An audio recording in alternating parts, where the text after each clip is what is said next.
Welcome back to another week of Tutorial Tuesdays. This week we are taking a look at Revenant, the Synthetic Nightmare.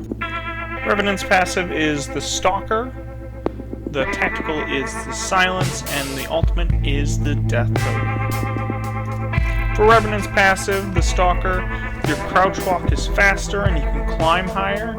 This can be extremely useful in certain situations, especially in like a skyhook where you have a lot of buildings you can climb, or if you're sneaking up on a team, the crouch walk is very useful. I've had many times where a Revenant has snuck up on me because you just can't hear them when they're crouch walking and they move pretty quickly still.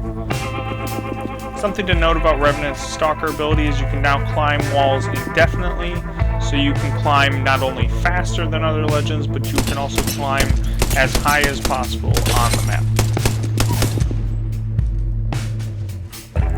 Another nice thing about Revenant's crouch walk ability is because it allows you to move faster while he's crouch walking, you can actually move faster when you're trying to heal and be a smaller target.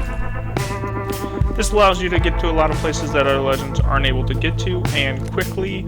There are some other legends that can do similar stuff, such as getting up the buildings fast, like Valk, and such as Pathfinder or like an Octane. It is also helpful in late game, when you want to find like a rat spot, when you don't have any teammates left. It can be extremely helpful in those ranks.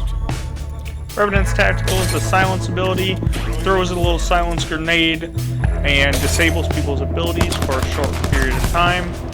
It's a 15 seconds disable, which is pretty detrimental to a lot of the legends. The Silence ability can be extremely useful in not allowing your opponents to get away. It also leaves a lot of legends confused.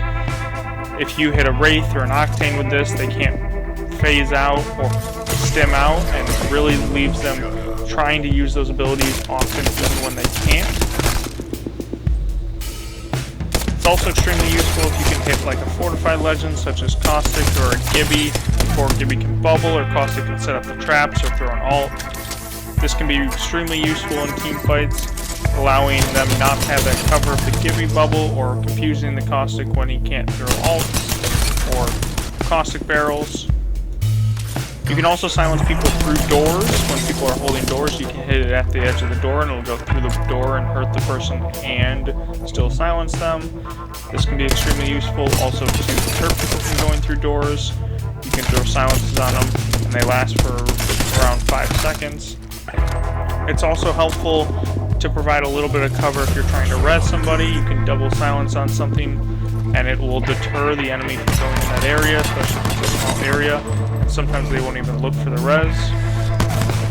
These silence grenades also can go quite a far away, so you can just use them late game to annoy and frustrate enemies and help waste their shields and supplies. Revenant's ultimate is the Death Totem.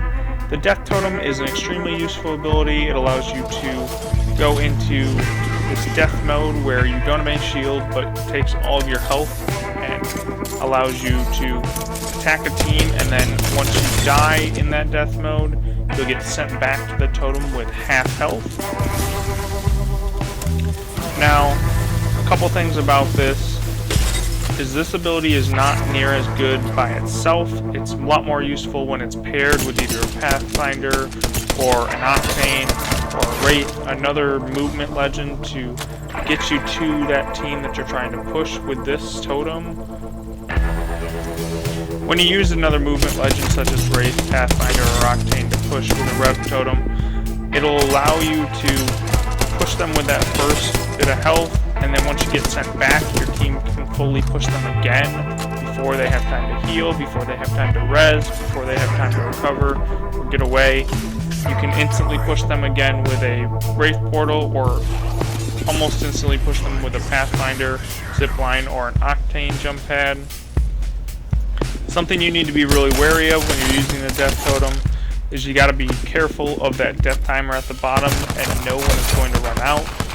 Often it's really smart to take an extra damage from either nades or a ring or your opponents if you can get them to shoot you, so you get sent back before that timer runs out and you're just sitting there with no way to get away from the fight.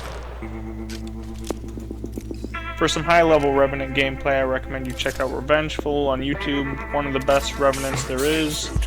I'll drop their link in the description below. As always, I appreciate you guys tuning in for this week's Tutorial Tuesday. If you like the content, don't forget to like and subscribe, and I'll see you guys next week.